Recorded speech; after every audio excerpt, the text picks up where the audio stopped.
No sé si les habían comentado, sí, la idea de estas clases, sí, es repasar algo de electrocardiograma, sí.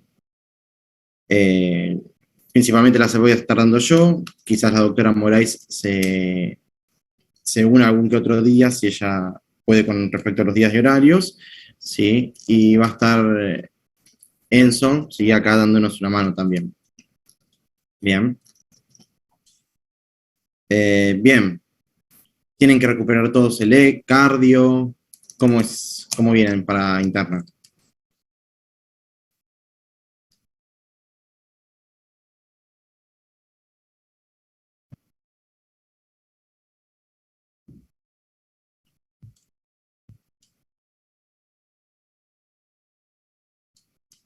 Bien, la verdad, yo tengo récord de cardio y la final.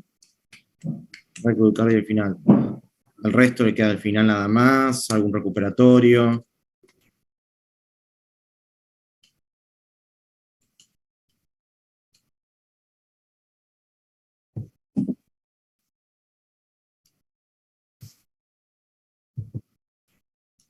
Genial. Chicos, traten de participar en la medida de que puedan, ¿sí? La idea de las clases también es que vayan practicando ustedes el electro, ¿sí? Porque honestamente electrocardiograma es ver y practicarlo ustedes, ¿sí? La parte teórica, lo que yo les voy a dar, lo que Enzo les va a dar, sí, lo va a estar en cualquier lado, en cualquier libro. Sí, la única forma después de terminar de cerrarlo es viendo electrocardiogramas y practicando ustedes, ¿sí? Vayan soltándose también para eso. Bueno, era uno, era dos, todas las eras, el final, bueno. ¿Y cómo vienen? Para el repaso de las eras, si desean, pues deberían solicitarlos a Veeduría y a Secretaría Académica, tengo entendido. Sí. Acá únicamente me informaron para dar el curso de electrocardiograma, ¿sí? Obviamente, si tienen alguna duda, no hay problema, si la tratamos de resolver, siempre y cuando quede tiempo. Pero no va a ser lo ideal, o sea, lo principal, lo que se va a abocar en la clase. Bien. ¿Y con Electro cómo vienen, chicos? Más o menos. ¿Tuvieron clases durante el año? O sea, más allá de lo que hayan estado con nosotros. No mucho, la verdad. Ay, para mandar tu mensaje, ¿no?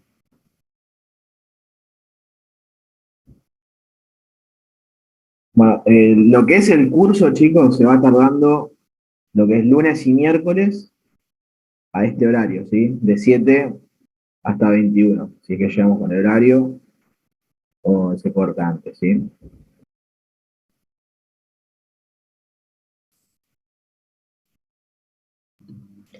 O sea, solamente el lunes y el miércoles, ¿no? Perdón que pregunte, pero por las dudas para dejar en claro. Sí, solamente lunes y miércoles, exacto. Lunes y miércoles, 8 clases. Perfecto, gracias. De 7 a 21, así, sí, obviamente si falta un poquito de tiempo, vemos de alargarnos hasta donde se pueda, pero el horario es ese, de lunes y miércoles, perdón, de 19 a 21 horas. Era el horario que mejor podemos concordar Enzo y yo para Hola, acordarlo. buenas tardes. ¿Qué tal? Buenas tardes. Una pregunta, ¿y qué va a abarcar las clases? Electrocardiograma. No, sí, pero digamos patológico y normal, digamos, Obvio. y Todo o sea, electrocardiograma. lo de lo que vemos claro en las clases, dale, está bien, sí. Todo lo que es electrocardiograma, sin llegar a un nivel obviamente, de un especialista, ¿no? Tampoco es la idea. Claro, La idea es que se puedan defender ustedes para un electrocardiograma después como les toque. Bien, vamos a bien, ver a los especialistas y lo que le queda para el especialista, ¿sí? Vamos a ver hoy, que sería la parte de hoy, si electrocardiograma normal, ¿sí? Con algunas alteraciones, ¿sí? En la parte final de la clase, y ya después las arritmias, taquiarritmias, bradiarritmias, trastornos aislados del ritmo, lo que es trastornos de la conducción, lo que es, síndromes de preexcitación y síndromes de canulopatía, como es el síndrome de Brugada, ¿sí? No tanto quizás en la parte porque se los vayan a tomar un Brugada en un electrocardiograma, sino más bien para que ya les quede guardado, ¿sí? Que es una patología que, si bien es rara, se puede presentar al paciente y es bastante menester dejar internado a ese paciente por los riesgos de arritmias que tiene, ventriculares. Después vamos a ver también Cardiopatía isquémica. cardiopatía isquémica, ¿sí? Cómo se va a presentar un electrocardiograma del paciente con nivel con supradesnivel del ST, o un infarto con infradesnivel del segmento ST. ¿Sí? Eso más o menos creo que van a ser todos los temas. No sé si me estoy olvidando alguno, pero a grandes rasgos creo que sería eso. Bueno, ahora también metimos algunas con ENSO de misceláneas, ¿sí? Alteraciones de algunos iones, como el potasio, el calcio, hipotermia, ¿sí? Que me pareció interesante también meterlo, ya que había bastante tiempo en las clases. A ver, ¿qué más mandaron? Con respecto a los electrocardiogramas que suben en las eras, yo no tengo ninguna, si bien sé que hay un apunte dando vueltas que tiene alguna de las imágenes. Yo no las tengo, la verdad, pero sé que está dando vueltas un apunte con las imágenes. No sé si las cambió o no las cambió, eso desconozco. Yo no estuve en la era de cardio, ni tampoco en el recuperatorio de cardio, porque justo estaban los días que yo tenía guardias, así que desconozco si son los mismos o ya hubo algún cambio con respecto a eso. Con respecto a si se van a subir, la idea es que sí, tengo entendido que se suben al aula virtual. Yo la verdad que esa parte no la manejo. Sí, podemos subir después el electrocardiograma si quieren al Instagram para hacer un multiple choice para el Instagram para que vayan practicando. Sí, si eso les sirve, no hay ningún problema, lo puedo organizar, se puede llegar a organizar.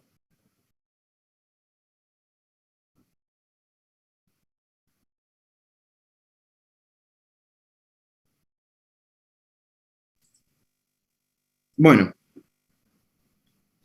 bien, como les dije, vamos a empezar con el electro normal. ¿Sí?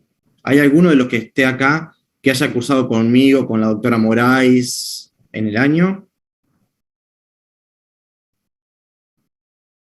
No, ¿no? ¿O sí? No. Bueno, por lo menos lo que respondieron fueron todos que no. Ah, bueno, ahora hay unos que sí. Bien. Bueno, como saben, sí, tanto yo como Guadalupe, sí, en las clases virtuales obviamente era para todos, en las presenciales no se pudo hacer y terminamos enfocándonos más al grupo que teníamos presencial, ¿sí? Damos la parte de un cursito básico, ¿sí? Como para poder defenderse de electrocardiograma, ¿bien? La idea de esta clase de ahora es hacer lo mismo, ¿sí? La idea también es que participen, ¿sí? Que vayan ustedes dando sus diagnósticos, ¿sí? Acertados o no, el momento de equivocarse es ahora. Preferible no ver un supra de nivel hoy, ahora conmigo, que no verlo mañana con un paciente y mandarlo a la casa, ¿sí? Bien, cuando ustedes me digan, arrancamos, sencillo, cuando estés listo. Si querés, presenta vos, así así vas pasando como quieras. Dale, dale. Bien, un segundito en cuanto al libro, ¿sí? Libro, la verdad que tienen 10 millones de libros de mayor, menor complejidad, más avanzados, menos avanzados, ¿sí? La verdad que yo la gran mayoría de todo lo que saqué, ¿sí? Les muestro acá, ¿sí? Lo saqué de este libro, es el Vélez, ¿sí? La gran mayoría lo saqué todo de ahí. Hay otros libros, no sé, más específicos de cardiología, como por ejemplo el Brownwall, que es un libro de especialistas, ¿sí? Pero tiene una parte de arritmias, ¿sí? Hay otros libros, por ejemplo, el Dublin, si no recuerdo mal era el nombre, ¿sí? Que también son libros que les va a ayudar para una lectura quizás más sencilla, el Dublin. El Vélez sería una lectura intermedia y ya el Brownwall sería una lectura más compleja del tema. Pero yo creo que con el Vélez van perfecto. Con los Vélez y con las clases alcanzaría, ¿sí? De hecho, el Vélez se enfoca quizás en algunos temas que nosotros no vamos a entrar en detalle. Bien, ¿alguna otra duda, chicos, antes de empezar?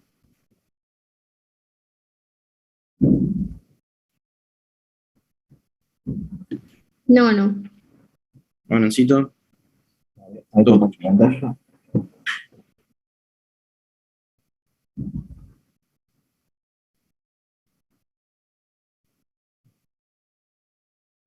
Bien, mientras Encito va compartiendo, yo me adelanto a la primera parte porque me la sé de memoria ya. ¿Quién me define o quién me podría definir qué es un electrocardiograma? ¿O para qué hago un electrocardiograma? ¿Qué se les ocurre? Para mirar la actividad eléctrica cardíaca. Bien, para mirar la actividad eléctrica del corazón, ¿sí? ¿Qué más? Que es la representación de esa actividad eléctrica. Bien, en la representación de esa actividad eléctrica, por lo tanto tengo fenómenos de despolarización y repolarización, que se van a ver reflejados. ¿No? ¿Me van siguiendo o ya lo perdí? Sí, sí. Bien. Entonces, la segunda pregunta es, ¿qué necesito para tener un papel de electrocardiograma en la mano y yo poder verlo? ¿Qué imaginan que necesitan? El electrocardiógrafo. Bien, el electrocardiógrafo. ¿Y qué más? El paciente. El paciente. ¿Y qué más? ¿Qué necesita el electrocardiógrafo para funcionar? El papel. Un papel. Es termosensible, algo así. Bien, perfecto. El papel es un papel termosensible, ¿sí? Y es milimetrado. ¿Sí? ¿Qué quiere decir? Que cuando el papel se dibuja, ¿sí? Tiene cuadrados, ¿sí? Que están marcados de forma más significativa, que son cuadrados grandes, y cada cuadrado grande está formado por cuadritos chiquititos, ¿sí? Que son de 1 milímetro, por eso es milimetrado, ¿sí? Al electrocardiógrafo, sí, lo tengo que regular, ¿sí? O sea, en un voltaje y en una velocidad, ¿sí? Porque si no, los valores que vamos a dar es con un voltaje y una velocidad específicos. Si se altera eso, tendrían que prestar atención ustedes, cosa de que deben decir, no sé, el paciente tiene un bloqueo porque tengo un QRS ancho y sin embargo yo lo estoy moviendo más lento el electro. Entonces eso me genera más que tenga el QRS ancho. ¿Sí? Entonces siempre fijarse eso primero. ¿Bien? Cuando quieras arrancar, Encito, todo. Bueno, como recién lo definimos, lo que grafica el ECG, ¿sí? Es la actividad eléctrica del corazón. El electrocardiógrafo, como dijo Lucho, está Ponelo si querés en pantalla completa, así se ve bien. ¿Cómo? Ponelo en pantalla completa, así lo pueden ver bien. ¿No está en pantalla completa? No, yo lo veo solo chiquitito. A ver. La clase se está grabando, chicos, ¿eh? La clase se está grabando. Sí, después tengo entendido que se va a subir al aula virtual. ¿Ahora sí? Ahora sí. Bien. Bueno.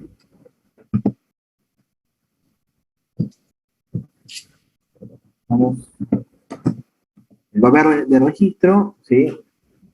Es milimetrado, como dijo Lucho. Cada uno de esos papeles están divididos por 5 cuadrados de menor tamaño, que cada uno tiene 1 milímetro, ¿sí? Entonces, con esto calculamos la velocidad estándar, ¿sí? Del papel, que es 25 milímetros por segundo, y el voltaje, ¿sí? Que son 1 milivoltio, ¿sí? Cada 10 milímetros. ¿Está bien? Esa es la velocidad y el voltaje estándar que se pone en cualquier electrocardiograma. ¿Qué nos va a cambiar en cuanto a la velocidad? Si no te das cuenta, en una velocidad de papel, por ejemplo, podés pensar que tiene un infra o un supra, que en realidad no está, o lo podés desvalorizar. Y en el voltaje, por ejemplo, podés llegar a ver o pensar que tiene unas T picudas, y pensar que es una hipercalemia, y lo que está alterado es que el voltaje está aumentado, ¿sí? Bueno, como dijimos, en 1 milímetro, ¿sí? Equivale a lo que es 0,04 segundos o 40 milisegundos, ¿sí? Esto apréndanselo porque en todas las bibliografías o va a aparecer en segundos o va a aparecer en milisegundos, ¿sí?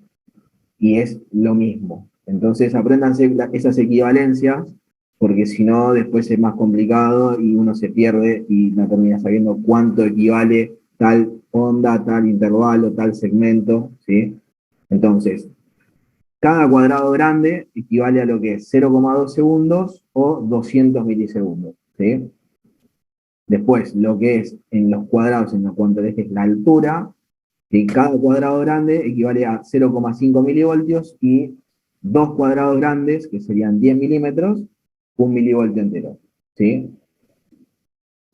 Bueno, en lo que es las derivaciones del SG se dividen en plano frontal y el plano horizontal. Lo que es el plano frontal tiene tres derivaciones unipolares, que sería ABR, ABL y ABF, y tres bipolares, de 1, de 2 y de 3. Lo que es el plano horizontal son las 6 derivaciones que van alrededor de la zona precordial del paciente, que va de B1 hasta B6. ¿Alguien sabe cuál es la diferencia entre lo que es una derivación unipolar, unipolar o bipolar?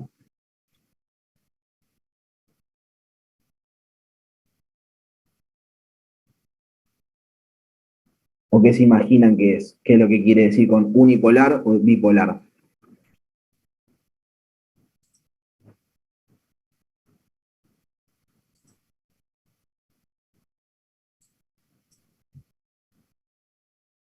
Como que tiene dos polos o dos extremos.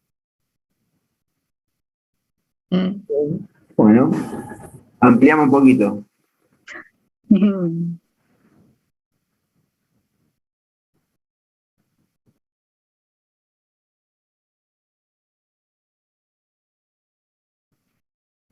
¿Alguien más?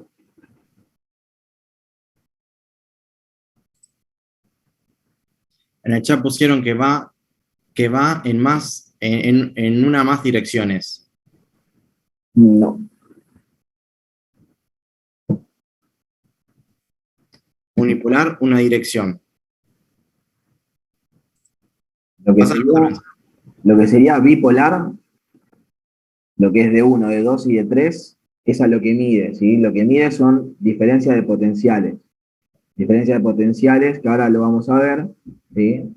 Que buscan la diferencia entre alguna de estas dos, con otra de estas dos y con otras dos, ¿sí? Ahí alguien lo puso bien.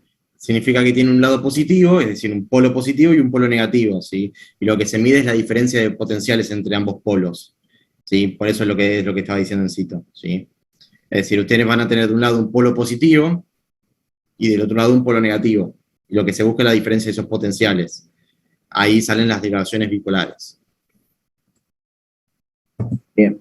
¿Dónde se ubica cada derivación? Lo que es B1 va al cuarto espacio intercostal, ¿sí? Para external derecho. B2, cuarto espacio intercostal para external izquierdo. Después vas a B4, que B4 es quinto espacio intercostal, línea medio clavicular. Y B3 lo pones entre medio de los dos, ¿sí? Lo que es B5 va al quinto espacio intercostal, línea axilar anterior, y lo que es B6 a la línea axilar media, ¿sí? Después tenemos lo que es B3, B3R, B4R, que eso lo hacemos cuando sospechamos, por ejemplo, un infarto de ventrículo derecho y queremos ver las derivaciones derechas.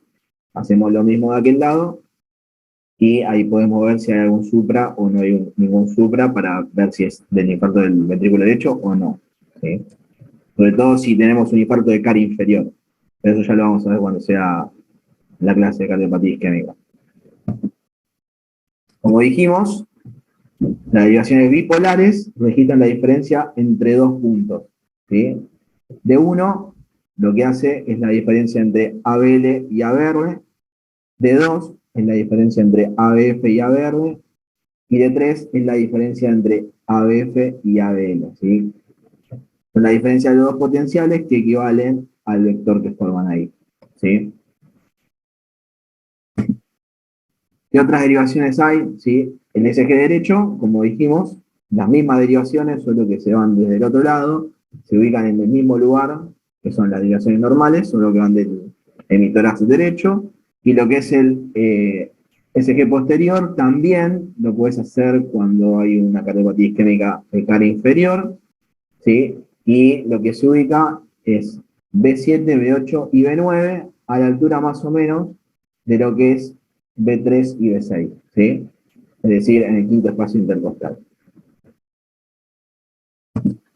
Las caras, esto es importante, chicos, ¿sí? Porque en cada síndrome coronario que puedan llegar a ver, le van a pedir que describan en qué cara está, porque la cara que según afecte es una arteria que afecta, ¿sí? Que tiene predominancia sobre ese sector del corazón, ¿sí? Lo que es B1 y B2 es la cara septal, lo que es B3 y B4 es la cara anterior, B5, B6 es lateral baja, D1 y ABL lateral alta, y lo que es D2, D3 y ABF es la cara inferior. ABR no se configura como una cara, ¿sí? No pertenece a ninguna. ¿Está bien? Esto, por favor, apréndenselo bien porque lo preguntan siempre. Para entender un poquito, antes de hablar bien propio del electrocardiograma, hay que hablar de lo que es el sistema de conducción, ¿sí? Como sabemos, el nodo sinusal es el que genera el automatismo, ¿sí? Todas las células cardíacas tienen automatismo, es decir, que todas pueden generar un potencial de acción, pero la que generalmente y en condiciones normales lo genera, y es la que las células marcapaso, ¿sí? Está en el nódulo sinusal. Después se generan los haces internodales, el haz de Bachmann para generar la despolarización auricular. Luego está el nódulo auriculoventricular, también dentro de la aurícula derecha, al igual que el nódulo sinusal, que lo que genera es una ralentización de lo que es el impulso para poder contraer primero y despolarizar las aurículas y posteriormente los ventrículos, ¿sí? Obviamente después lo vamos a ver que cuando se altera esto, tenemos o bloqueos o síndrome de preexcitación. Lo que es después viene el haz de His. El haz de His se divide en dos ramas, la rama izquierda y la rama derecha, y después la rama izquierda se divide en dos ramas, que es la rama anterosuperior y la posterior inferior, ¿sí? Entonces, esto es lo que sería la vía normal de conducción, ¿sí?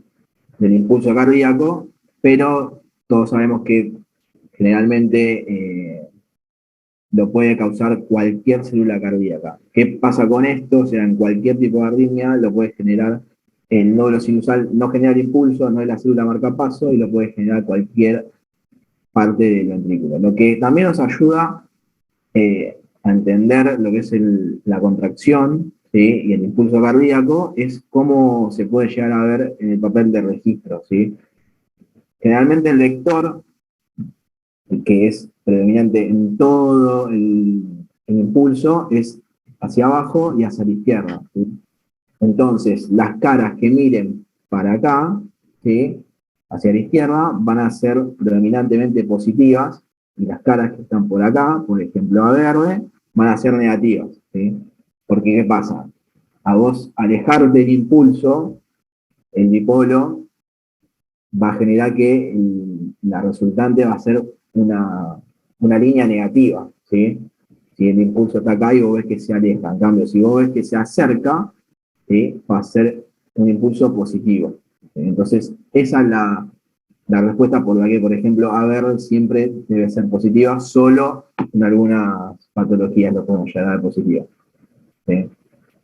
Para que se den una idea, chicos, lo que son las derivaciones son planos de observación, ¿sí? Donde van a ver el impulso eléctrico acercarse o alejarse, ni más que eso, ¿sí? Entonces, si yo lo veo acercarse, ¿sí?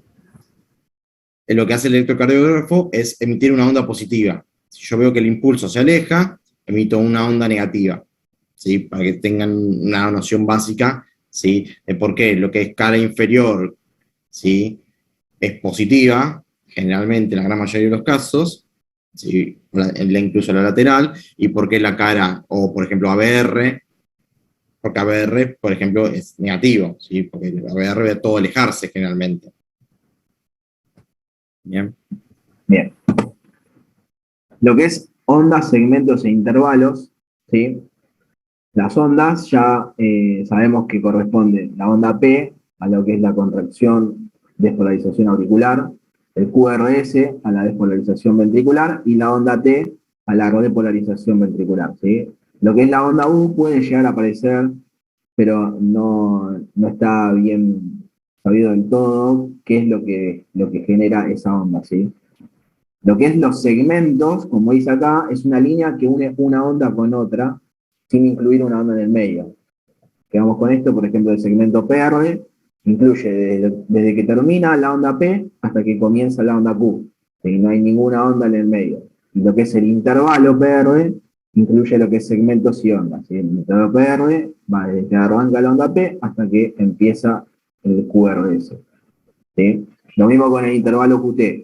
¿Sí? Interviene en todo. ¿Sí? Y generalmente lo que van a ver es que en lo que es segmento siempre es una pausa, ¿sí? Es una pausa en lo que es en el ciclo cardíaco. Acá lo vemos de vuelta, ¿sí? Lo que es el intervalo PR, ¿sí? Esto sería acá el segmento PR. Después tenés el intervalo RR, cosas que se pueden llegar a medir. Vos podés medir intervalos de la onda a onda que se te ocurra, ¿sí? Están todos. Los que más se utilizan son el intervalo PR, el intervalo QT, ¿sí? Que son los que más patologías presentan, más prevalentemente. Después tenés lo que es el intervalo RT, RR y el RP, así que muchos no se utilizan, pero están descritos también igualmente, ¿sí? Bien, ¿cómo tenemos que interpretar el ritmo cardíaco, el electro? ¿Sí? Lo primero que vamos a ver es el ritmo, si es regular o irregular, o si el electro es sinusal o no sinusal. ¿Sí? Es lo primero que tenemos que ver, si esto es normal, no es normal, si es regular, es irregular, porque ya te va a dividir las aguas, ¿sí? De un electro regular a uno irregular. Lo segundo que tenés que ver es la frecuencia cardíaca, ¿sí? Si tiene una taquicardia, si tiene una bradicardia, o si está en una frecuencia cardíaca normal. La onda P, ¿qué morfología tiene? ¿Sí? Si es normal, si es ancha, si es alta, ¿sí? El intervalo PR, ¿cómo es? Si es corto, si está alargado, si está normal. ¿Sí? Todas estas ondas de intervalos nos va a dar información de ciertas patologías insospechadas. Lo que es el QRS, vamos a ver el eje, cómo es el ancho, ¿sí? El voltaje, la morfología y la progresión del láser. Eso también es importante, ¿sí? Y por último, la repolarización, ¿sí? El segmento CT, la onda T y el intervalo QT. Para que les sea más fácil, yo lo aprendí en su momento con una memotecnia que a la mayoría le parece que los electros son re feos, ¿no? A los que no les gusta estudiar electros. Entonces, sería R de ritmo, F de frecuencia cardíaca, la E del eje, la O de ondas intervalos. Eso como para tenerlo en cuenta cómo lo quieren ir evaluando, ¿sí? El electro.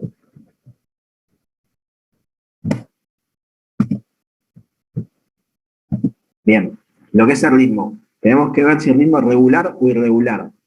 ¿Sí? Los ritmos que son regulares, los RR son equidistantes y las ondas P, es decir, van a medir siempre lo mismo.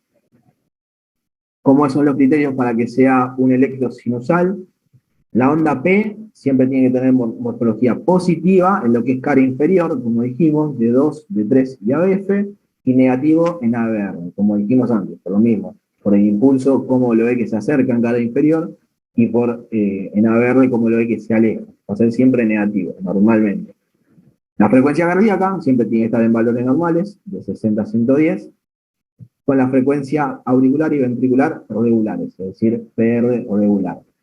Y como dijimos, todo complejo QRS debe ser precedido por una onda T, una onda P. ¿Sí?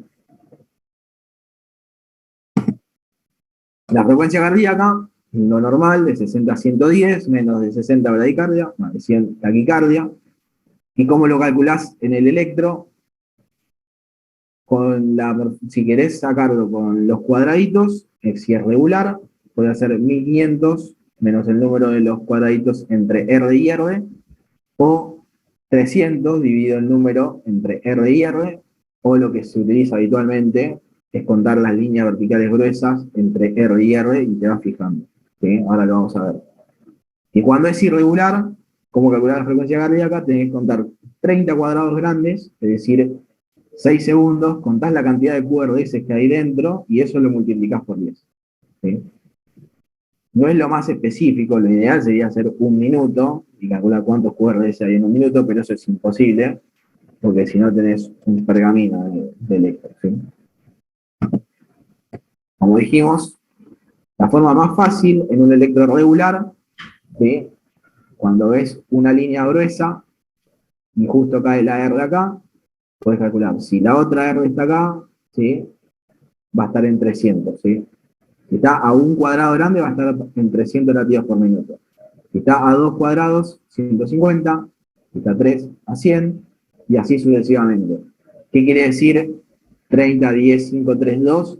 Es la cantidad que le va restando cuadradito por cuadradito. Es decir, si está en 300, va a 270, 240, ¿sí? Y así sucesivamente se va restando. De 300 a 150 es 30, de 150 a 100 es 10, y así sucesivamente, ¿sí?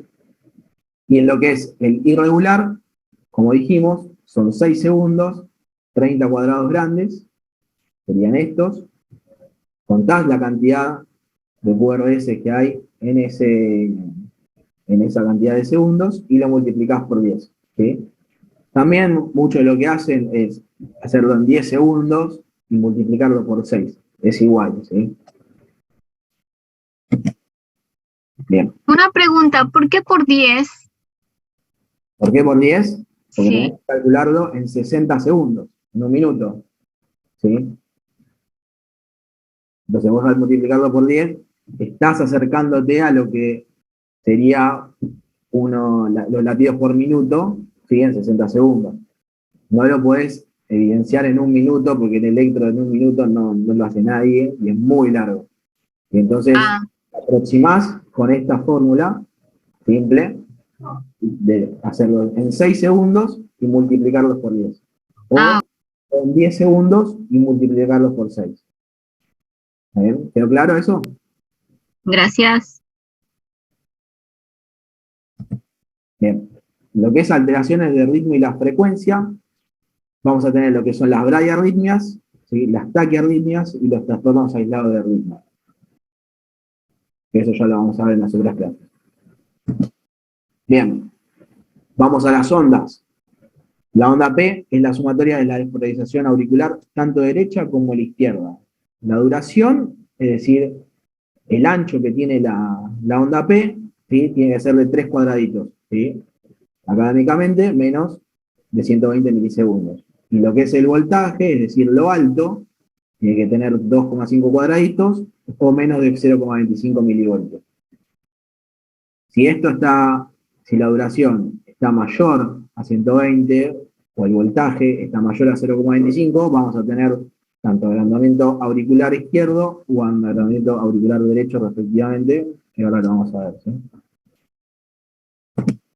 El intervalo PR es desde que inicia la onda P hasta el inicio del QRS. ¿Cuánto es lo normal? 120 a 200 milisegundos o 3 a 5 cuadraditos chiquitos, ¿sí? Si está menos de 3 cuadraditos, hay un síndrome de preexcitación, como el Wolff-Parkinson-White. Si está mayor a 5 cuadraditos, hay un bloqueo en la conducción auricular-ventricular. Después tenemos que evaluar si en primero, segundo o tercer grado, ¿sí? El complejo QRS, ¿sí? El vector, como dice acá, es la resultante de todas las sumas potenciales de las células cardíacas. ¿Qué quiere decir esto? ¿Sí? El complejo QRS, ¿sí? Es toda la sumatoria de los vectores, ¿sí? Ventriculares. Ahora, el eje perpendicular a la derivada isodifásica de 1 a BF, de 2 a BL, de 3 a BR. Esto es importante para calcular el eje cardíaco en lo que es, ahora lo vamos a ver igualmente, ¿sí? Cuando vamos a calcular el eje, es importante ver cuál es la perpendicular, porque así lo puedes evaluar y saber dónde está bien puesto el eje. La interposición de las derivadas del plano frontal, es decir, el paralelogramo, vos tenés que calcular. Lo más común es D1 y ABF, cuántos cuadraditos tiene hacia arriba, cuántos hacia abajo, hacer la diferencia, ¿sí? Lo mismo con ABF, trazás las líneas y ahí te da la línea justa del paralelogramo, Si no, lo más común, ahora vamos a ver, es mirar D1 y ABF. Vemos cómo están esas ondas, si son positivas o son predominantemente negativas, y ahora vamos a tener la sospecha si el eje está desviado hacia la izquierda o hacia la derecha. El ancho del QRS va de 60 a 100 milisegundos, ¿sí? Hasta 110 en derivación precordial. Esto cambió, antes se decía que era hasta 120, bueno, ahora se da que es hasta 100 y hasta 110 en precordiales. ¿Cómo calcular el eje? A esto que decía, ¿sí? ABF es perpendicular a B1, ¿sí? ABL es perpendicular a B2, ¿sí? Y ABR, acá, es perpendicular a D3, ¿sí? ¿Para qué nos sirve eso? Si nosotros buscamos por el método de la isodifásica, acá podemos ver que la isodifásica está en ABL, ¿sí? Entonces vos vas a trazar una línea en ABL, vas a ir a la línea que es perpendicular a ABL, que es D2, entonces acá, la perpendicular es D2, entonces te vas a D2 en el electro y te fijas si es positiva o si es negativa. Si es positiva, te va para este lado y te va a dar que el eje está en 60 grados. ¿Sí? Lo normal del eje cardíaco es que sea de menos 30 hasta 110. ¿Sí? Entonces, ahí vos tenés con este método, la isodifásica, lo sacás así y sabés que el eje está aproximadamente en 60 grados. ¿Sí? Después tenés el método del paralelogramo. Un segundito, espérame, necesito. Sí. Chicos, ¿quién sabe qué significa que sea isobifásica? ¿Qué significa que una onda o un complejo sea isodifásico? Que tenga el mismo voltaje hacia arriba que hacia abajo, tipo la misma cantidad de cuadraditos chiquitos sería. Perfecto, ¿sí? Que tenga la misma cantidad de cuadraditos chiquitos hacia arriba y hacia abajo, ¿sí? ¿Eso qué quiere decir? Que el eje ve la misma cantidad de voltaje acercarse que alejarse. Por lo tanto, por eso es que es tan perpendicular, ¿sí? Si yo lo veo lo mismo que viene y que se aleja, estoy a la mitad de donde está, ¿sí? Estoy perpendicular exactamente de ese eje. Por eso, en este caso, y solamente cuando existe onda isobifásica, es que sirve la regla para hacerlo en perpendicular.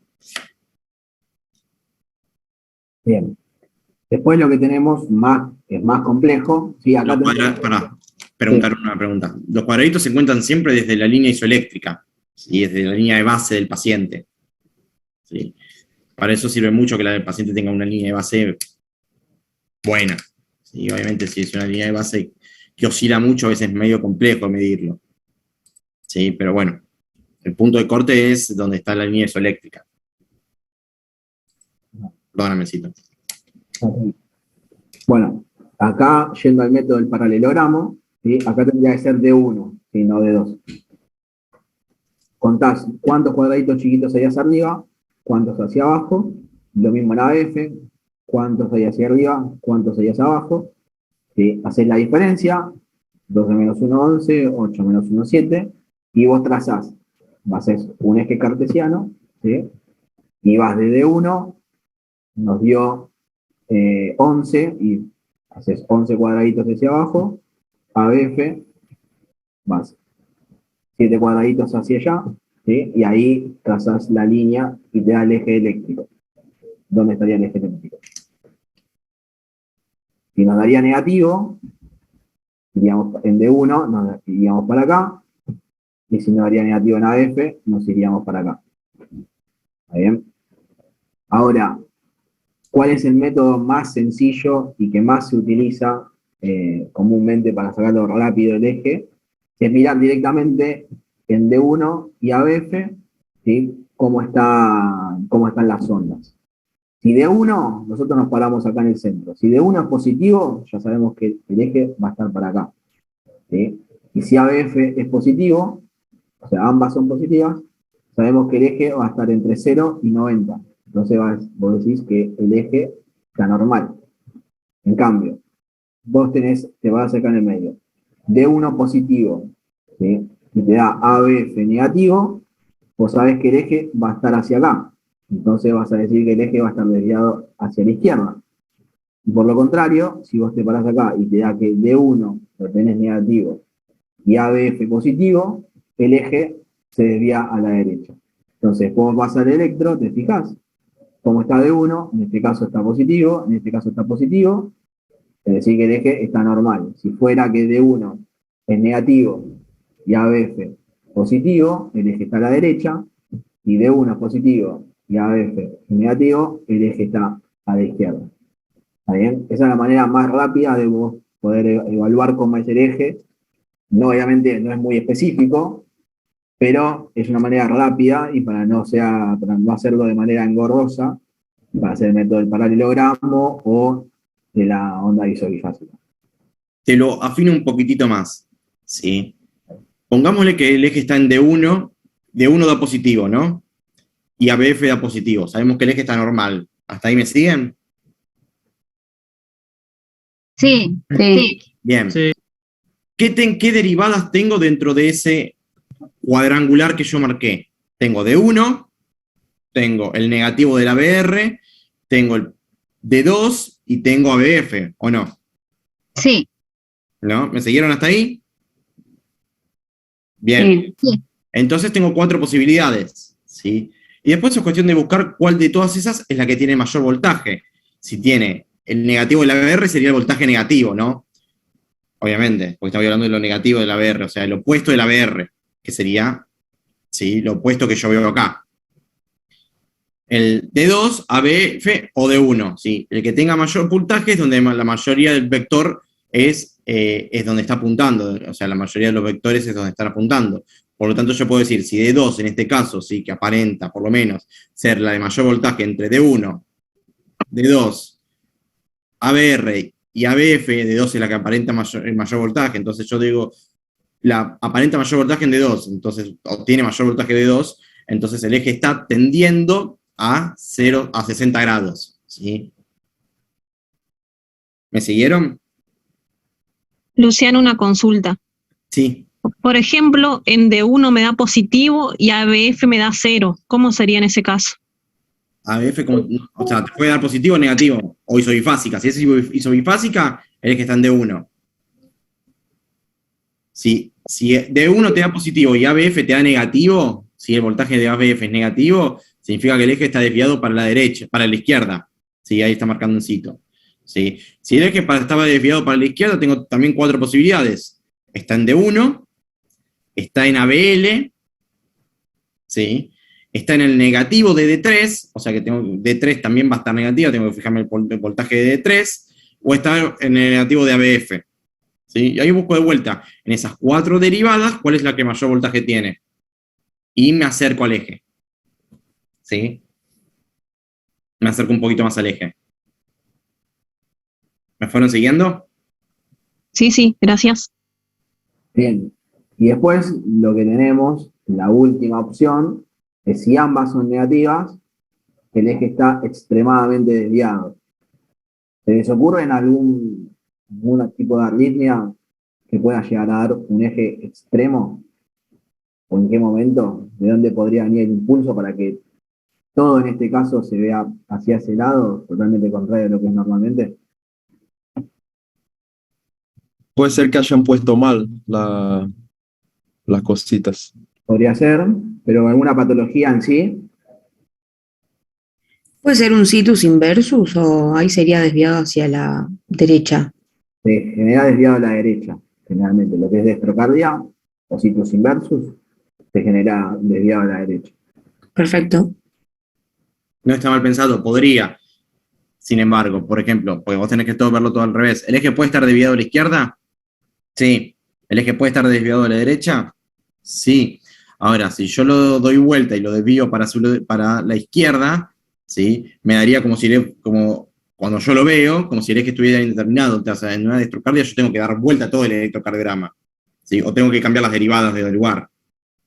Claro, perfecto, perfecto. Igual ahí te vas a dar cuenta tanto por los vectores, ¿sí?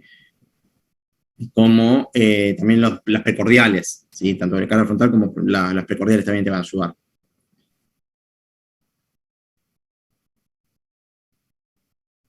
Mira, ¿se le ocurre a alguien algún otro ejemplo? Un cor pulmonar puede alterar el eje. Sí, lo altera, pero generalmente lo altera hacia la derecha.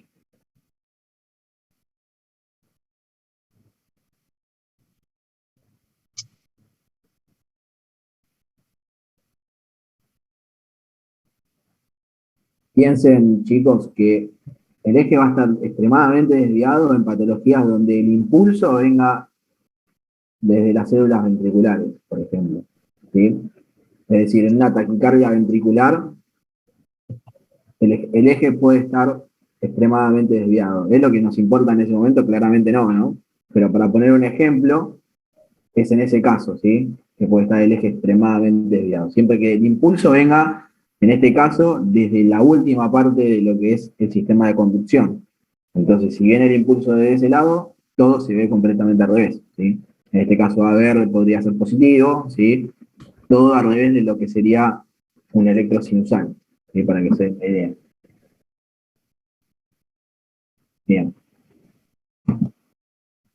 Ejemplos de lo que es la desviación hacia la izquierda.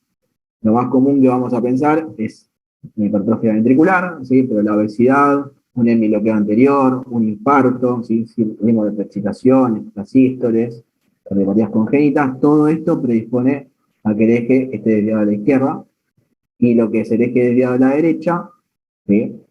Una variante en la normalidad en recién nacidos o en personas que son longilíneas, muy flacas, porque están muy cerca los electrodos de lo que es el corazón. La hipertrofia ventricular derecha, un hemibloqueo posterior, un infarto de miocardio lateral, como dijimos antes, un corte pulmonar, una estenosis pulmonar, TEP, estrocardia, como habíamos dicho antes también, o inversiones de los electrodos, ¿sí? Bien, hablando de lo que es el segmento ST, el segmento ST va de lo que es el punto J, ¿sí? Que es donde termina la onda S, hasta que comienza, ¿sí? Va desde el punto J hasta el inicio de la onda T. Tiene que ser isoeléctrico siempre, ¿sí? Es decir, ¿qué quiere decir que sea isoeléctrico? Que tiene que estar con toda la línea del electrocardiograma, tiene que estar igualmente en todos lados, ¿sí? Solamente puede variar en precordiales, 0,5 milímetros, hasta 2 milímetros hacia arriba, ¿no? Hacia arriba 2 milímetros y hacia abajo 0,5 milímetros. En este caso sería no patológico, un supradesnivel hasta 0,1 milivoltios y un infradesnivel hasta 0,5 milivoltios. ¿Está bien? Esto es importante no solamente en lo que es el infarto, sino después lo vamos a ver que también lo que altera el segmento ST, por ejemplo, es la hipotermia, ¿sí? Eso lo vamos a ver el miércoles. Ejemplos de patologías que elevan el supra-ST, la más común, el infarto agudo de miocardio, la angina de Prince-Metal, ¿sí? La pericarditis aguda, el bloqueo de rama izquierda, que esto es importante que lo sepan, que un bloqueo de rama izquierda con elevación del ST y una clínica sugerente de un infarto, ¿sí? Nos puede hacer el diagnóstico también. Es decir, no solamente el supra-ST de manera normal, sino que en una morfología de bloqueo de rama izquierda también se puede presentar, ¿sí? Eso sería supradesnivel, y lo que es infradesnivel, una lesión subendocárdica, la cubeta digitática en intoxicación por glicoxina, un marcapasos ventricular, ¿sí? Siempre va a estar acompañado de un trastorno de la repolarización, ¿sí? Y el bloqueo de rama izquierda también va acompañado de un trastorno de la repolarización con acá un infradesnivel del ST, ¿sí? Lo que es las ondas T, ¿sí? Las ondas T se ven a la repolarización ventricular, como sabemos, siempre son positivas, en este caso, porque el músculo cardíaco se repolariza de epicardio a endocardio, ¿sí? Entonces, tiene que ser normalmente positiva en D1, D2, D4 a B6, en D3 y ABL pueden variar a ser negativa o positiva, y en ABR siempre va a ser negativa porque lo va a ver siempre desde la porción superior, ¿sí? Y derecha. Cuando son patológicas o anormales las ondas T, cuando tienen un bajo voltaje, cuando son planas, altas o picudas, y cuando son invertidas en derivaciones que normalmente son positivas, ¿sí? Es decir, si tenemos cara inferior, ¿sí?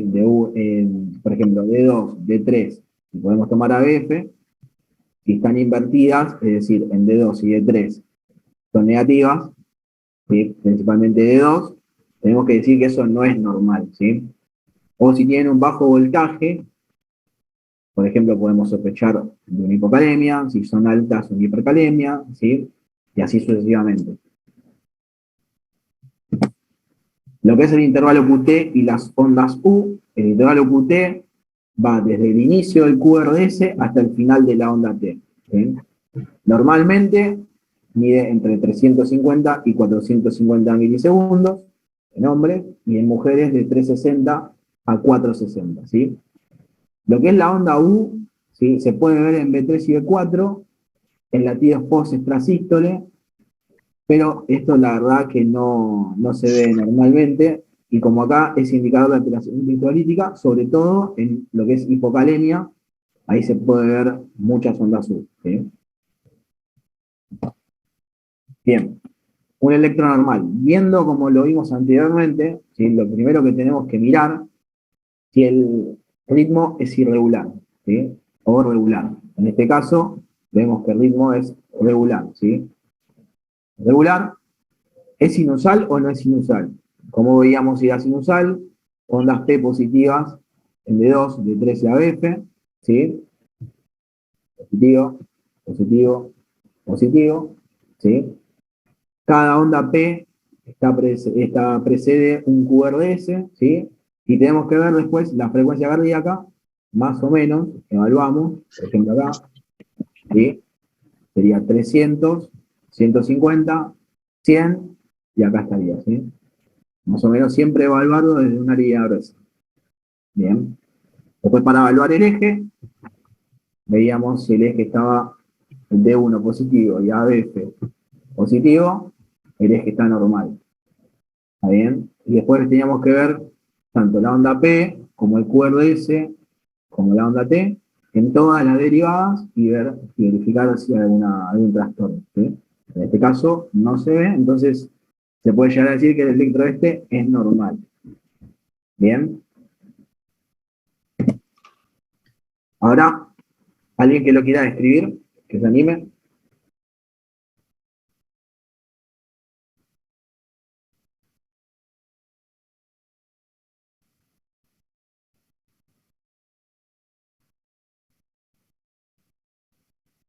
Primero tiene el ritmo cardíaco regular, una onda P, después de un QRS.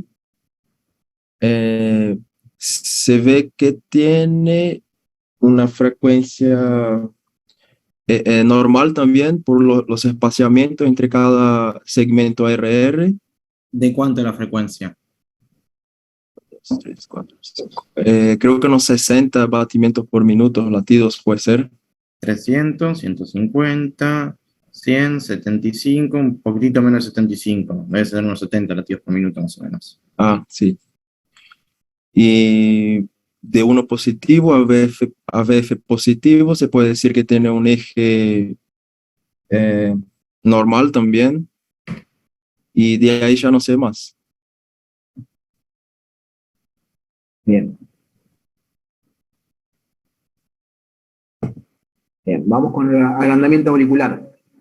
Lo que es agrandamiento... Disculpa, Sí. ¿estaría bien lo que dijo el compañero o falta agregar algo más? No, está bien, está bien. Después lo que tenés que fijarte es cada morfología de cada onda, intervalo y segmento, si notas alguna alteración o no, ¿sí? Ah, ok.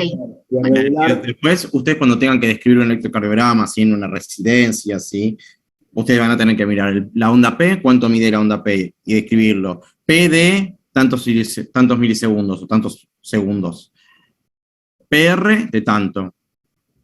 QRS de tanto. Si notan alguna otra alteración dentro del QRS, tengo Q patológicas, tengo un QRS ensanchado con tal patrón, ¿sí? Un RS, R', etcétera, ¿sí? Ya lo vamos a ver, no importa, ¿sí? Entonces con eso van a ir escribiendo el electrocardiograma. Después, por ejemplo, si tengo alteraciones de la repolarización, ¿sí? O si tengo una alteración de la repolarización en específicas, o por hipertrofia ventricular, ¿sí? Etcétera. ¿Sí? Cómo está el ST, si está insonibilidad o no, cómo están las ondas T, si están picudas, si están aplanadas, ¿sí? Bien. Y después de eso, ¿sí? Cuánto mide el QT, cuánto mide el QT corregido, que el QT después se corrige por frecuencia cardíaca, ¿sí? No es lo mismo el QT con una frecuencia de 70 que un QT con una frecuencia de 170, ¿sí? Cambia el QT corregido. ¿Sí? Entonces ustedes van a sospechar, tengo un QT acortado y sin embargo el QT es normal si lo corrijo con frecuencia. Bien. ¿Y qué más? Bueno, y a partir de todo eso, si ustedes lo plasman, ¿sí? Escribiéndolo, entonces ya pueden después decir su impresión diagnóstica, ¿sí? Pero eso le va a servir al que lo lee, ¿sí? Para evaluar cómo venía el electrocardiograma y llegar a la conclusión que ustedes llegaron. Porque si ustedes únicamente describen bloqueo de rama derecho, por ejemplo, ¿no? El que sabe, el que viene después, que quizás es un especialista, no sabe verdaderamente si lo que tiene es un bloqueo de rama derecho y ustedes se confundieron o no. ¿Sí? Entonces siempre tratar de ir desglosándolo lo más posible un electrocardiograma cuando lo vayan escribiendo. ¿Sí? Y en el examen ahora, ¿cómo hay que escribir? Ahora, sí, si desaparece un rama izquierda, bloqueo completo de rama izquierda, bloqueo completo de rama izquierda, infarto agudo de miocardio o síndrome coronario agudo con elevación del segmento ST de tal cara, ¿sí? Taquicardia supraventricular, extrasístoles ventriculares. O sea, son cosas puntuales, ¿no? Es que va a estar medio... No, ahora va a ser puntual. Ustedes van a tener un electro y van a tener que decir la patología que tiene el electro, ¿sí? Igualmente, chicos, el electrocardiograma va acompañado siempre de un paciente, ¿sí? No existe electro que haga diagnóstico de nada sin un paciente al lado con el que tenga esa patología, ¿sí? Va acompañado siempre con un paciente. Bueno, continúen, cita. Bien. Vamos con el agrandamiento auricular. Lo que es agrandamiento auricular, para esto tenemos que entender primero cómo es la despolarización auricular. ¿Sí? Entonces vamos a volver un poquito para atrás.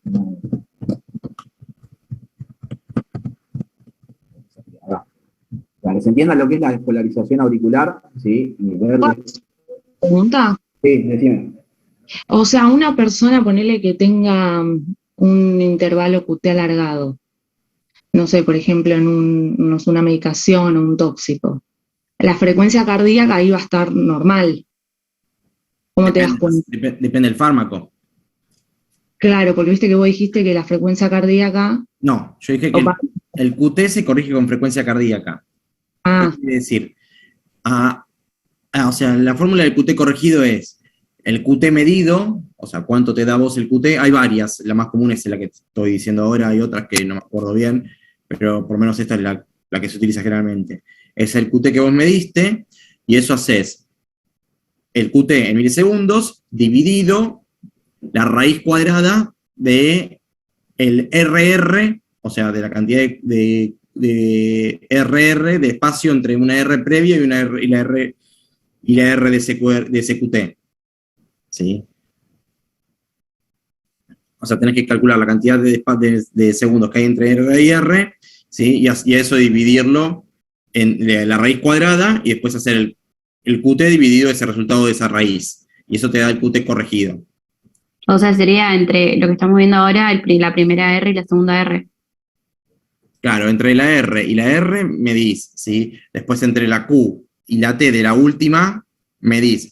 Y ahí tenés el QT que vos mediste y las R que tenés, y el intervalo RR, ¿sí? Y con eso corregís según frecuencia.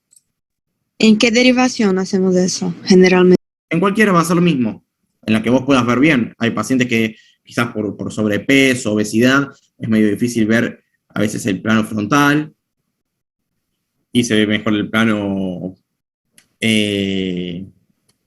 ¿cómo se llama? Las precordiales. Sin embargo, eso va a ser dependiente de donde vos lo puedas evaluar bien, ¿sí? Porque no No varía, el QT no es que te va a variar, ¿sí? Y a no ser que tenga un FA, el RR tampoco, ¿sí? Ahí con un FA sí se complica la fórmula. Ahí la verdad que generalmente hay otra fórmula para sacarlos, la verdad que no la sé de memoria. Igualmente, gracias a Dios, existen las aplicaciones del celular y las páginas con calculadoras que ya te hacen la cuenta automáticamente. Y una pregunta, ¿por qué se corrige el QT con la frecuencia? Porque no es lo mismo el espacio que te da cada uno, ¿sí? El espacio de relajación muscular que tengo. El QT mide completamente lo que es la repolarización ventricular, completa. ¿Sí? La despolarización y la repolarización completa del ventrículo. ¿Sí? Mide todo lo que es la contracción y la relajación del ventrículo, de los ventrículos, mide el QT. ¿Sí?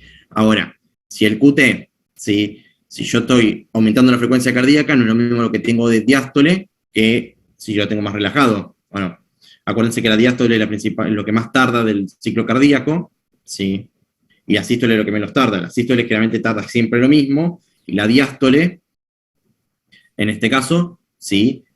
Aumenta o disminuye dependiendo de la frecuencia cardíaca. Por eso, un corazón que está en una frecuencia de 150 puede generar lesión miocárdica por la alta frecuencia, ¿sí? 150, 100, 200, ¿sí? Puede generar un daño miocárdico por la alta frecuencia que tiene, ¿sí? Y porque no tiene tiempo de relajación, ¿sí? Entonces en la diástole, al depender tanto del tiempo de relajación de ese ventrículo, ¿sí? La irrigación al depender tanto, varía. Entonces, si yo le saco, te saco el paso de la diástole, el QT la tengo que corregir con esa frecuencia.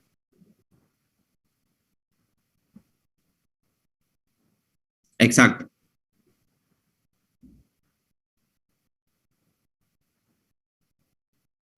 Es decir, a mayor frecuencia, ¿sí? Te va a alterar el QT. ¿Sí? Entonces, cuando te altera el QT medido, ¿sí? Vos tenés que calcular si ese QT en relación a esa frecuencia es lo fisiológico. Por eso es el QT corregido. ¿Me siguieron? Bueno, sí, voy como entendiendo, está bien, gracias. No hay por qué. Nadie les va a preguntar la fórmula de un QT corregido, chicos, eso, olvídense.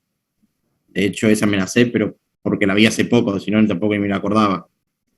Eso, literal, ponen la frecuencia cardíaca y ponen el valor del QT y las calculadoras se las hacen automáticamente, ¿sí? Están en internet, las tienen en aplicaciones del celular, o sea, olvídense de saberse esa cuenta de memoria.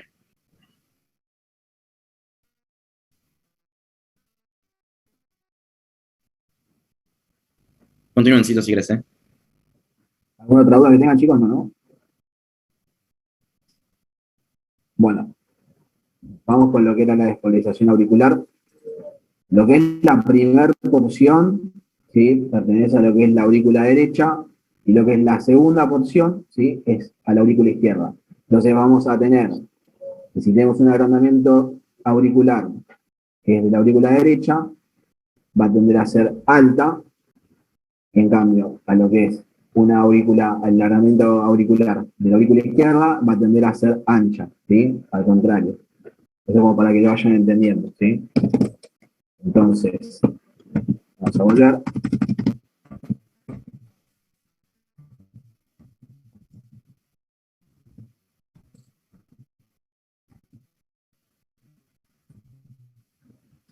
Bien, se llama onda P mitral, ¿sí? Es una P ancha, es decir, que es mayor a 0,12 segundos o 120 milisegundos o 3 cuadraditos, todo lo mismo.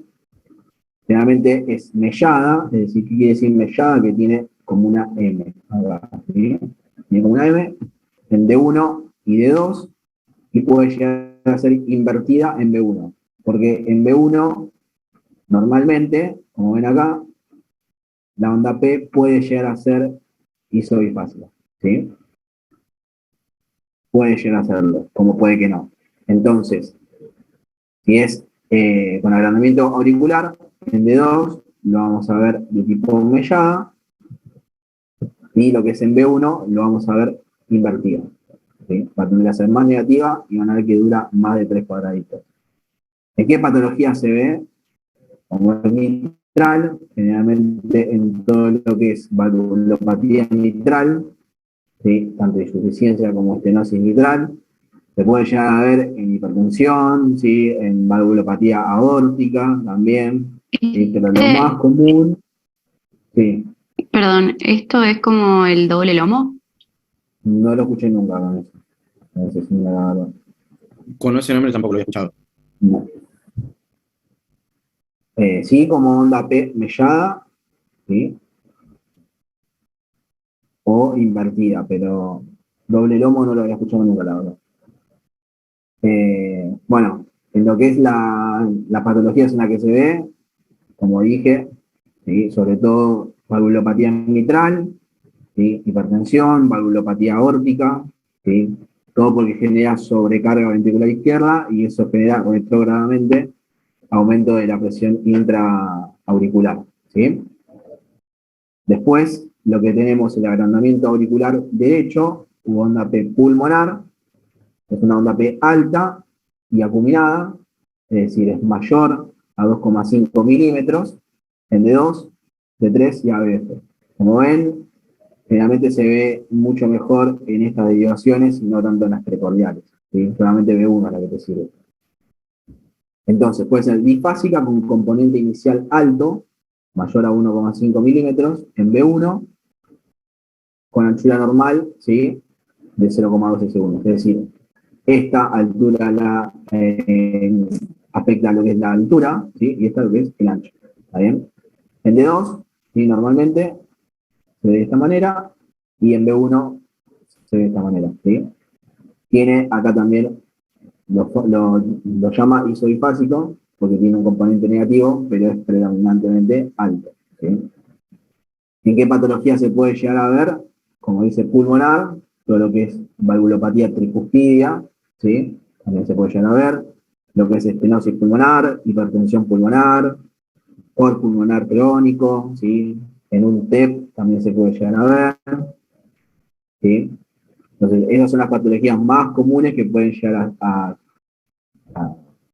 afectarlas y que puedas ver en el electro una onda P muy picuda, ¿sí? ¿Alguna duda con esto? No.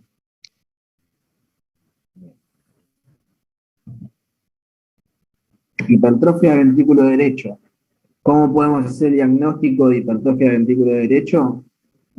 Acá podemos ver que la R sea mayor a la S en B1, B2. ¿Sí? Estos son diferentes criterios. No quiere decir que tenga que cumplir los tres. ¿Sí? Con cumplir uno, ya está. ¿Qué quiere decir entonces? La R que sea mayor que la S. Acá tenemos la R, y fíjate que acá no hay directamente S. ¿Sí? Lo mismo acá. R, S. ¿Sí? Entonces, acá ya con eso hacemos diagnóstico de hipertrofia ventricular derecha. La otra es que la R sea alta en B1, es decir, mayor a 6 milímetros. ¿Qué quiere decir mayor a 6 milímetros? Que tenga 6 cuadraditos, ¿sí? Hacia arriba. Esta, por ejemplo, la sobrepasa por mucho. Y la diferencia entre la R y la S en B1 sea mayor a 1.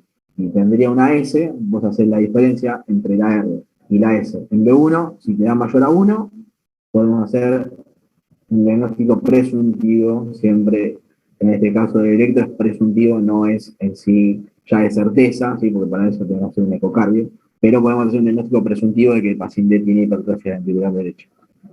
Bien. Como ven, en este electro puede llegar a ser acompañado de un trastorno de la repolarización también, ¿sí?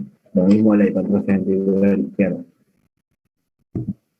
Lo que es la hipertrofia ventricular izquierda, tenemos tres criterios, ¿sí?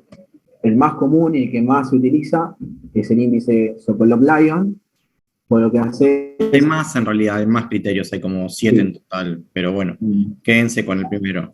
El más común es este, hay muchos, hay más nuevos, ¿sí? Pero el que más se utiliza y el que más siempre piden que uno haga es el Sokolov-Lyon, que lo que hace es sumar la R en B5 o B6, es decir, la que sea con mayor voltaje de las dos, contás los cuadraditos de las R y las S en B1 o B2, la que sea más negativa, y si te da esa sumatoria mayor a 35, podemos decir que el paciente tiene hipertrofia ventricular izquierda, ¿sí?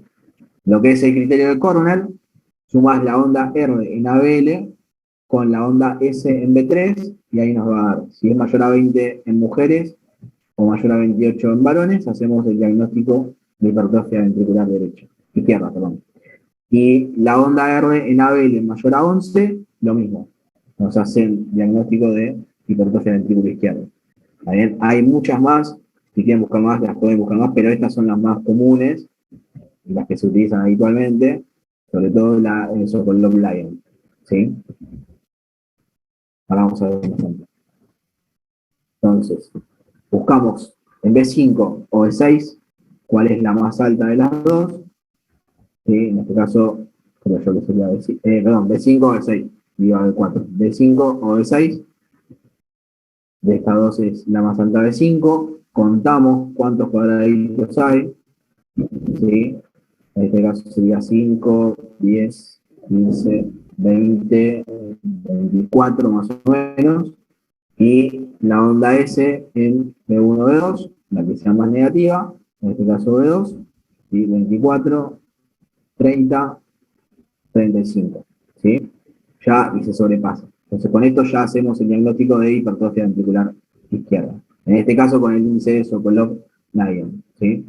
Después la otra es ver la onda R en ABL, la S en B3, ¿sí? Y la otra es la onda R directamente si es mayor a 11, en este caso no es, justamente a 11, te da hipertrofia ventricular izquierda. ¿Está bien? El puntaje de los cuadraditos, porque me perdí.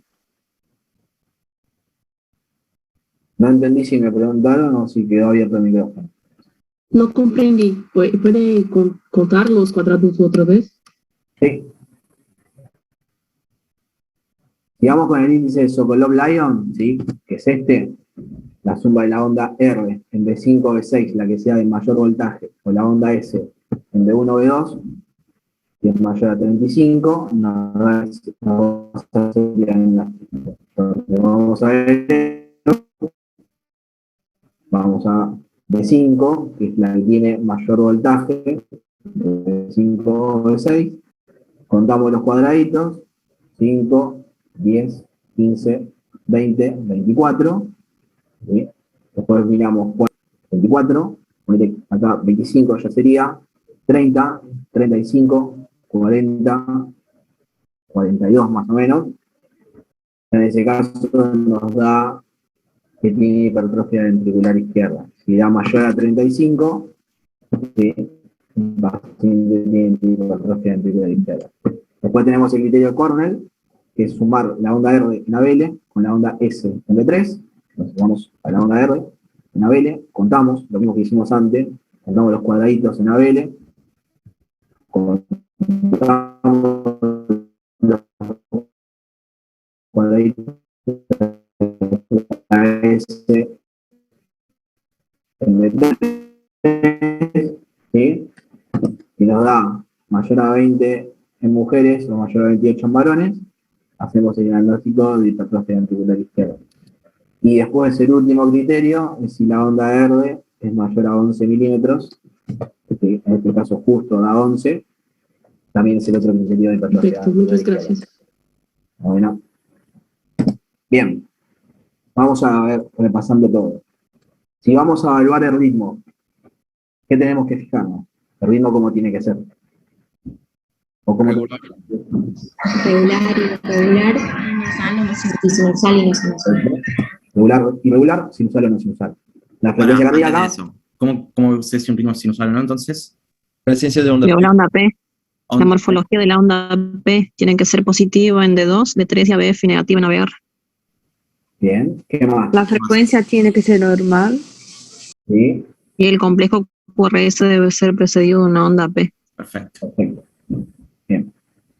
Frecuencia cardíaca, entonces, tiene que estar entre cuánto. ¿Cuánto es lo normal de la frecuencia? 60 a 100. Sí, Es de la 100, si está elevada, tenemos taquicardia, si está bajo, tenemos bradicardia. Bien. La onda P, ¿cómo tiene que ser? De ancho, como 2,5 cuadraditos pequeños. No, 3, ¿no? Y de altura, 2,5. Yeah. Y tiene que ser positiva en D1, AVL, D2, D3 y AVF, ¿no? Y que precede a todo complejo QRS. Perfecto. ¿Sí? Duración, menos de 120 milisegundos. Y el voltaje, menos de 2,5 milímetros. ¿Sí? Es decir, de ancho, hasta 3 cuadraditos, y de alto, hasta 2,5 cuadraditos. Bien.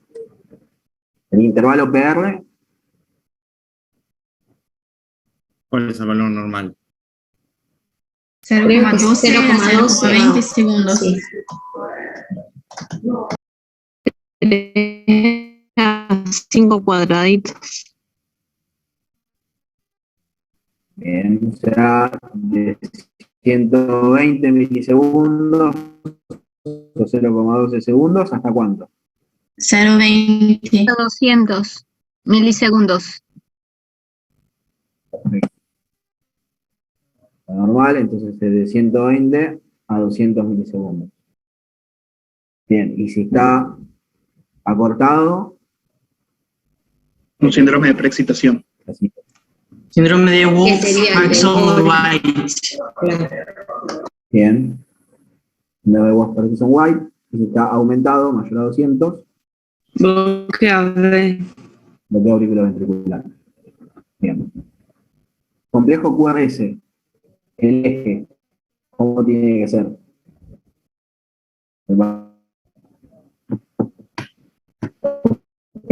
Tenemos que evaluar. De Perdón, menos 30 a más 120. Eran casos cuadraditos. ¿Cómo? el intervalo PR, ¿siempre lo mido en la derivación de 2? ¿O no?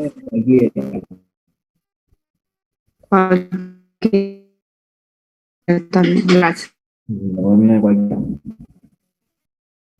Como es el QRS, la duración 0,10 segundos. 0,10 segundos. Menos 30. Algunos libros dicen menos 30 más 110, eso queda ya apartado, pero con 0,90 está perfecto que quede. Normal, como dijimos, de 60 hasta 100 milisegundos.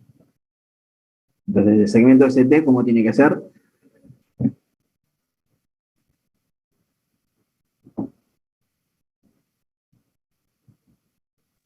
Isoeléctrico. Isoeléctrico, ¿sí? ¿Y cuánto podía variar, se acuerdan? 0,5 a 2. 0,5 a 2. ¿En qué derivación? En las precordiales. Bien. Bien. La onda T, Tiene que ser positiva en D1, D2, B4 y B6. Y negativa en ABR. bien. Perfecto. ¿Y cómo tienen que ser las ondas T, su morfología?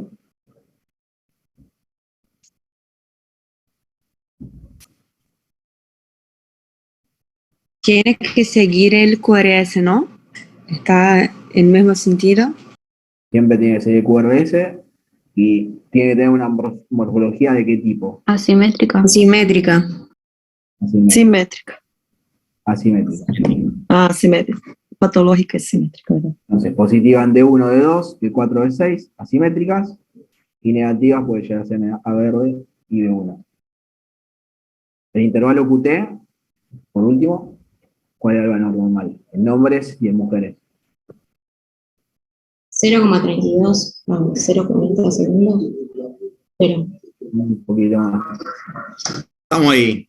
De 350 a 0,42. 450, creo, o se le suma 10 en el hombre, creo. O la mujer. A las mujeres, está perfecto. Entonces, es de 350 a 450 en hombres y 360 a 460 en las mujeres. Bien. Por último, el electro ¿cómo lo describirían? ¿Qué ven?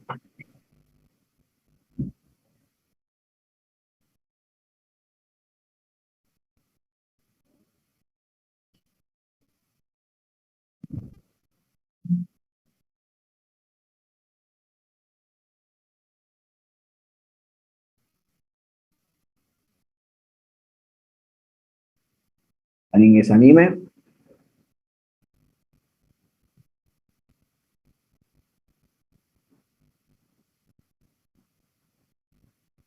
¿Cómo es el ritmo? ¿Regular o irregular?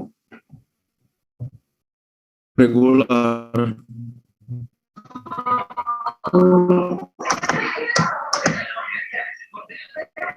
Frecuencia.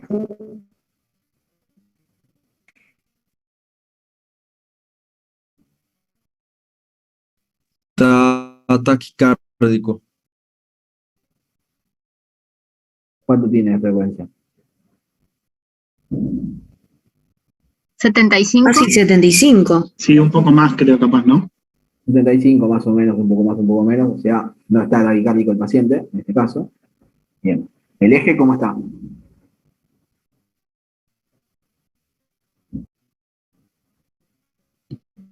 Está normal.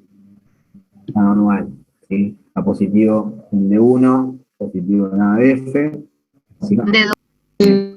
¿Es sinusal? ¿No es sinusal?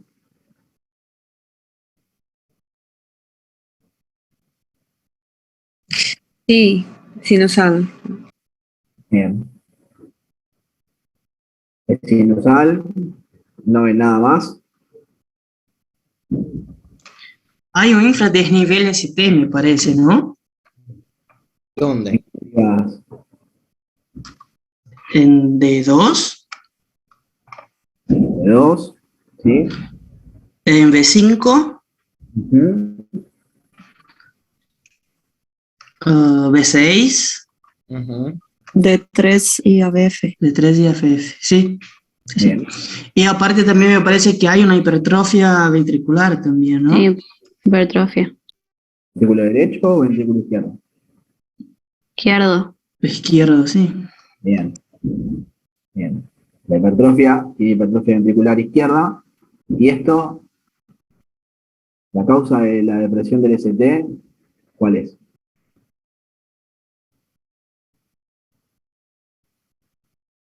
¿O qué sospecharían que es la causa del Es por angina, ¿no? Paciente Que se le- asintomático. Le hacen el electro de rutina para un riesgo quirúrgico nada más. Sin ningún síntoma.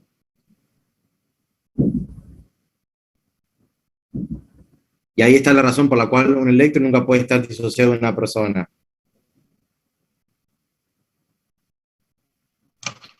Es que cuando tiene un infra-ST, me parece que todavía no está bloqueado la coronaria. O sea, supra-ST está totalmente ocluida, pero infra-ST no. Está parcialmente Ahí le vamos a dar ocluida. aspirina y todo más. Bien, parcialmente obstruida te generaría síntomas de angina igual, ¿sí? Que en este caso el paciente no la tiene. Entonces, ¿cuál es la causa de ese infradesnivel del ST?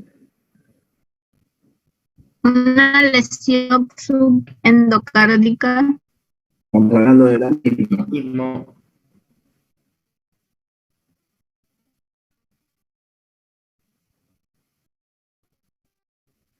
¿No dijeron que tenía una hipertrofia ventricular?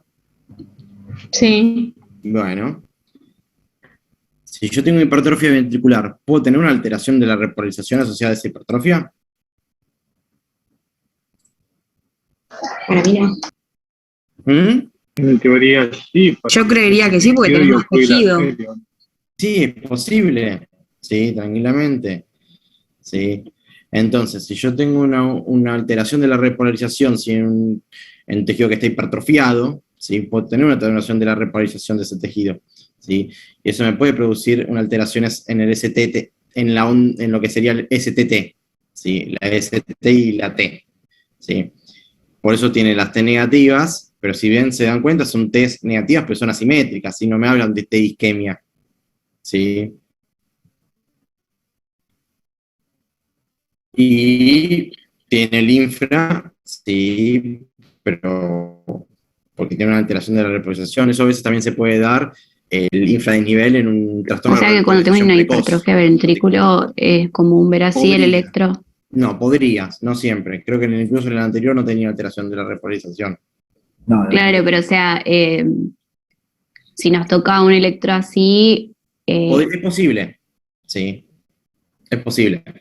está perfecto. Puede tener la alteración o no, eso va a depender del paciente, sí.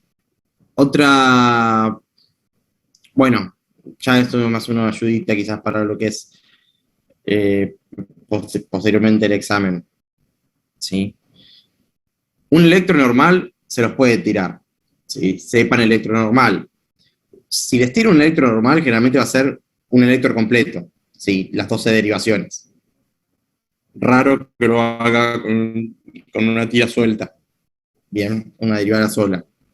Porque es imposible hacerlo, que tiene si tiene un electro normal con una sola derivada. Bien. Otra cosa. Si le tira una tira con las 12 derivadas, ¿sí? Busquen las hipertrofias, busquen los infartos, ¿sí? Sí, si tienen que describir este electro, ponen lo que estuvieron diciendo, sí, y después conclusión final es una hipertrofia ventricular izquierda con trastorno de la repolarización, si quieren, pero yo solo con poner hipertrofia ventricular izquierda alcanza y sobra. Entonces, fíjense lo que les da. Si les da una tira suelta, si una derivada sola, seguramente les ponga una arritmia, un bloqueo, ¿sí? Algo de eso. Si les da las 12 derivadas, les va a buscar poner alguna hipertrofia, algún infarto, supra, no supra, sí, eso se evaluará. Pero busquen a lo que está apuntando, ¿sí? Un electro normal, si les ponen 12 derivadas completas, pueden ponerle un electro normal tranquilamente, ¿sí? Eso está para ayuda para lo que es el examen. Bueno, Buenísimo. O sea que acá en esta lo importante es la hipertrofia. hipertrofia ventricular, exactamente. Hipertrofia ventricular izquierda, nada más. No hace falta que escriban mucho más que eso. ¿Alguna duda, chicos? No. ¿Ninguna duda, chicos? Entonces, algo que quieran preguntar, sacarse las dudas ahora. Yo tengo una duda. ¿Cuál? Sobre el eje, es como que no entiendo exactamente qué uno está mirando Mirás cuando ve el la eje. sumatoria de los potenciales de ese corazón, ¿sí? Donde ese corazón apunta la sumatoria de todos sus potenciales, ¿sí? El eje.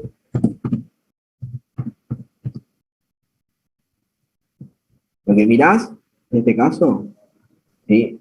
Vos imaginátelo con esta geometría, ¿sí? No sé cómo escribir. Sí. Entonces, vos mirás siempre de 1 a BF, ¿sí? Para sacarlo rápido. Sí, o sea, yo entendí bien cómo sacarlo, pero es como Sí. que no entiendo exactamente qué estoy sacando, ¿se entiende?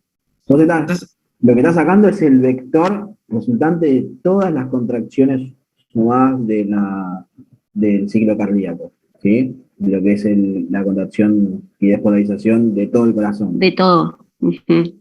No solamente ventricular, sino todo. En realidad lo que vos medís acá sí es ventricular porque lo estás midiendo en el QRS. Cada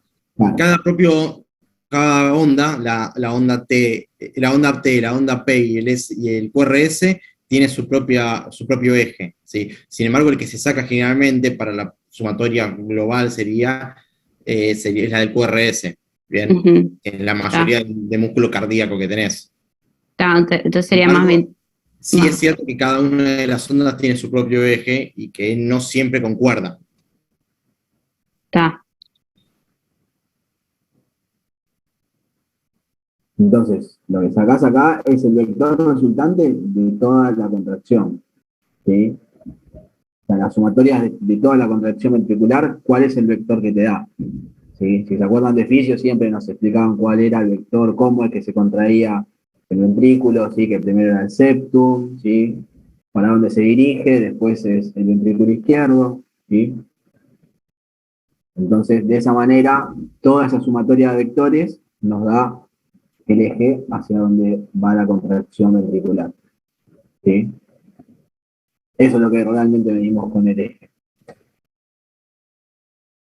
Que si está alterado, nos hace sospechar de ciertas patologías, ¿sí? Como las dijimos antes.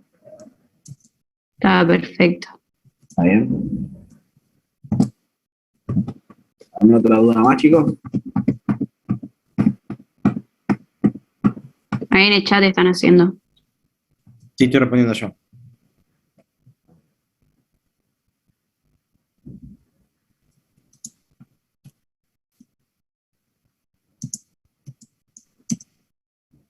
Una consulta, ¿este Power lo pueden subir o mandarnos a nosotros o no? Ahora lo vemos, eso sí.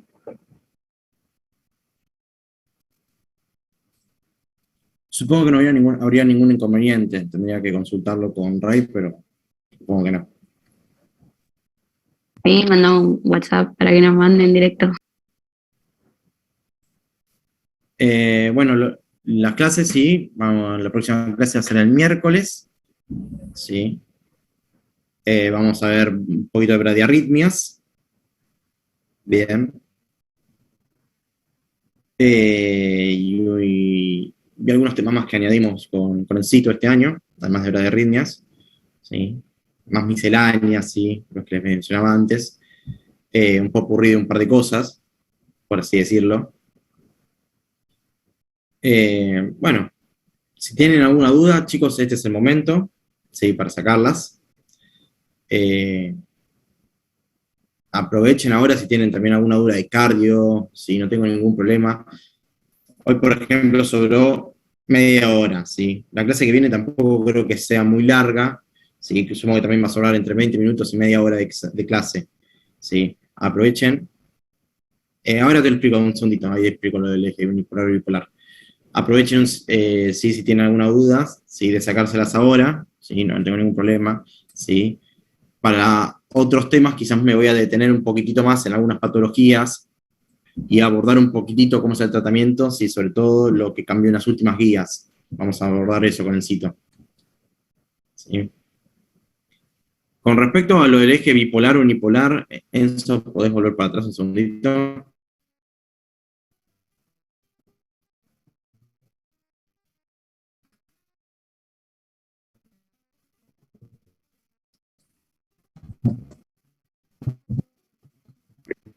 Las derivadas, ¿no? Sí, perdón, las derivadas, discúlpame.